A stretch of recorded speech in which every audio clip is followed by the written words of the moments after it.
Hey there, Philos here. This video is going to be on a bounty build for split farming bounty materials. In patch 2.4 they did increase the reward from Torment 10 bounties up to 5 from 4, which previously was the same as Torment 7, but for the sake of efficiency, Torment 7 is still kind of the sweet spot. For most people, still going to split farm Torment 7, especially early in the season and average progressed players. So you want the build to be really fast, and you're able to sacrifice quite a bit of damage to maximize that movement speed to increase the efficiency of your bounty farming.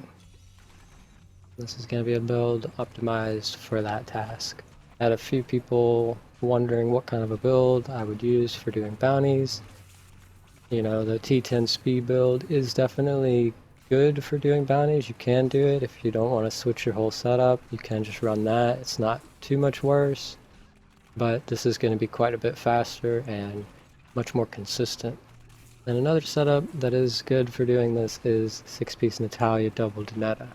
That's been a common setup in the past. Pretty straightforward cookie cut setup. You just 6-piece Natalia double danettas and you vault around, spamming the Rain of Vengeance. I'm preferring this setup quite a bit more, mostly because it's just smoother gameplay. You have less things that you have to pay attention to, the damage is more consistent and smooth, and it's just resources, everything about it, it's just a smoother playing build. It's easier to play, so I'm much preferring this over a Natalia danetta setup. But that's not to say that you couldn't get comparable results with that kind of a setup. Okay, so I want to start by just talking about the build idea and kind of what's different from a standard unhallowed setup. So you'll notice we're using the double danetta, which is going to allow you to spam vault a lot more. And I'm also using the cinder coat with Trail of Cinders to reduce the cost, and it just again enable you to just spam vault literally non-stop. And then with the Dawn and Permanent Seed, you're going to have a ton of hatred generation, and you're going to be able to just spam vault without running out of resources.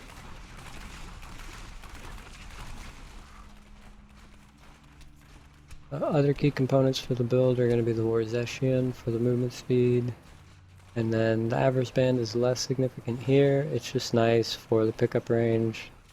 Combined with the boon of the hoarder, that's going to give you movement speed, as well as picking up the health globes for your blood vengeance, so you don't have to worry about your resources as much. You can run the obsidian ring instead. So that's the idea. It's pretty close to the standard setup, a little bit different, using the double danetta or the vault spam. Anyways, that's enough rambling. Now I'm actually going to talk about the build here. We'll jump over, show the skills. Now we can show the skills and abilities, and I can talk about why we're using these. We got Evasive Fire with Focus for the hatred generation, as well as proccing the focus portion of Bastion of Will. We got multishot Arsenal for the damage with the unhallowed, as well as the synergy with ballistics for the crazy damage potential. Trail of Cinders here, which is fire, so you're going to get the resource reduction from Cinder Coat. It'll allow you to just spam vault literally indefinitely. Preparation, I'm using Focus Mind here, mostly obviously for the discipline generation. You get 45 discipline rather than the normal 30, so it's 50% more discipline, and cooldown's the same. It's going to give you more discipline, which is going to enable you to cast your smokescreen displacement for the additional movement speed from that. Displacement's really good movement speed boost, and your movement speed influences the speed of the vault animation. So the faster your movement speed is, the faster you're going to vault. That's what's going on there. Now, if you feel like you're lacking damage, then you can run Invigoration. It is going to give you a damage increase, but the difference from 63 to 83 discipline. It's only like a 30% damage increase, so it's not like necessary, but again, if you are lacking the damage, you can go that route. Then we have Vengeance with Seethe for the damage and the hatred generation. And then you would just drop Smokescreen for the Wolf Companion for the extra damage as well.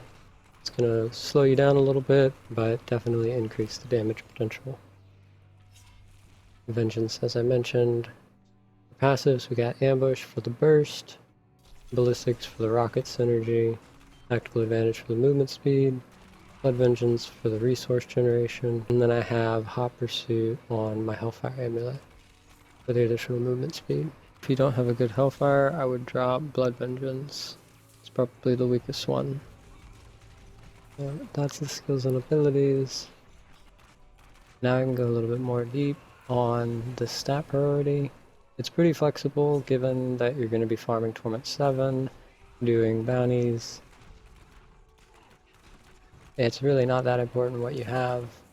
The main thing is the permanent vengeance, and then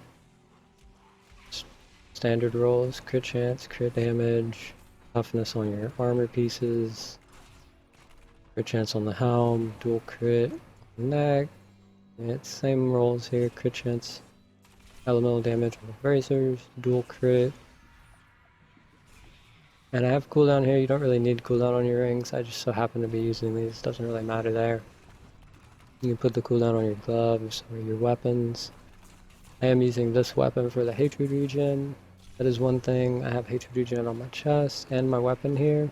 And you do want to make sure that you have enough resource reduction or hatred generation to maintain your vault spam, which it's relatively easy to get to that point. And you got the cinder coat for the resource reduction. And you could even run, instead of the wolf, you could run the bat if you find that you really need hatred. But this setup is working really well, and it's very, very fast. Again, the only really important thing is to have your discipline on your chest and weapons. Otherwise, you're going to be lacking a lot of damage, because the unhallowed does scale off of the discipline. And not using invigoration, the discipline is much stronger. That's the stat priority.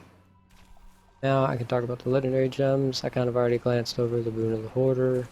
Also, I'm using the Wreath of Lightning just for the additional movement speed. Like I said, on Torment 7, you really don't need high damage potential, so you really want to just get all the movement speed possible. And there aren't any other movement speed gems, so we have Zays here just for the damage.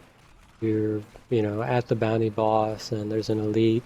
Just stay far away and you're going to get a damage increase, so you just 2 or 3 shot that elite. Even when you're split farming Torment 7 with relatively low gear. That's legendary gems. Now we can look at the paragon points. Again, this is standard. Movement speed to 25, dexterity. Here, because you're dual wielding, the crit chance is usually stronger, but you do want to make sure you have enough cooldown to have your vengeance, 100% uptime. So cooldown, crit chance, crit damage, attack speed last. Here, bottom to top, skipping life regen. And then here, the resource reduction is going to be the strongest, followed by area damage. Now I'm going to show some more gameplay. I'm going to be doing some bounties, and you can kind of get a feel for exactly how fast this build really is. And I'll kind of talk about some little tips to kind of min-max and increase your efficiency when you're doing bounties. I want to start by mentioning a small quality of life change in 2.4, and that is the helpful locator ping now shows up instantly for boss and dungeon clears, and earlier for all bounties. That, along with the increase in reward on Torment 10, late in the season, highly developed characters are going to be able to split farm Torment 10, and you might kind of shift into more damage, but this setup is tuned for split farming Torment 7 with average level gear. Now I can actually talk about how to play the build and, maximize that. So the first thing you want to do is make sure that you have your preparation and vengeance. Just cast it on cooldown every time they're ready. You want to go ahead and just cast that. The other thing, you're just spamming your vault. to get the movement speed. And the cool thing about this setup is in the past we kind of needed to use action shot to proc the warzechian, but now with the sieve it actually shoots rockets as you vault, and those rockets are going to break stuff, which is going to proc your warzechian as well as your wreath of lightning while you're just vaulting past stuff. So it's really cool for that. And because the unhallowed buffs the damage of vengeance, you're actually able to kill trash by simply vaulting past them.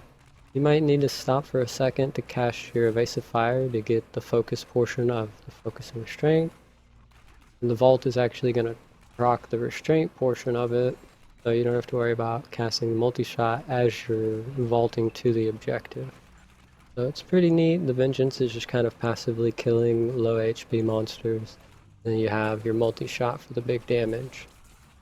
And the other thing is the smoke screen. So you'll see that I'm regularly casting smoke screen for the additional movement speed, and everything added up is a total of up to 430% movement speed.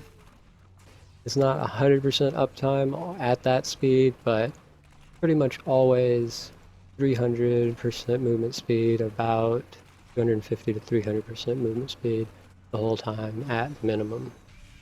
It's really quite fast. So you got the smoke screen casting to increase your vault animation speed, increase your movement speed a little bit.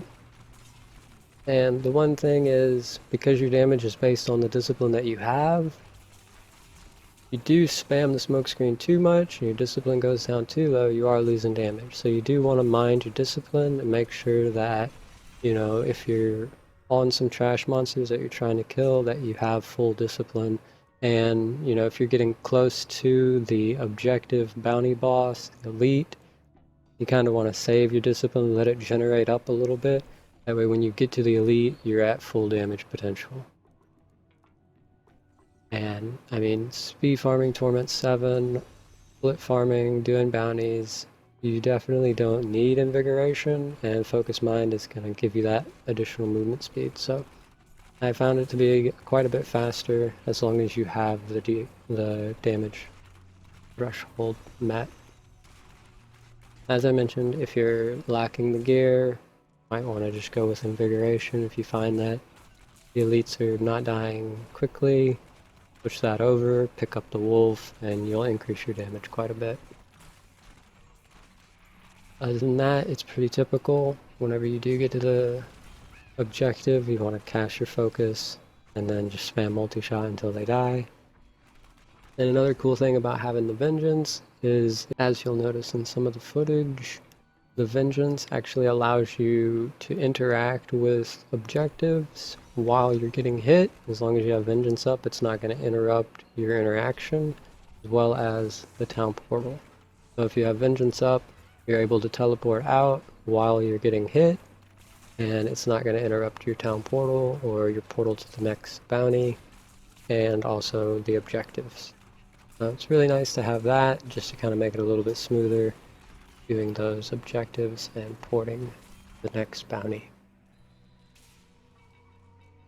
It's a really solid setup, very fast. I did a full clear Act 1 through 5 and it took just over 20 minutes. And that was just first try. And I had a couple bounties that I had to backtrack, but all in all they were pretty smooth runs, and it's definitely one of the fastest bounty builds I've ever played. There you go, thanks for watching, and I'll see you next time.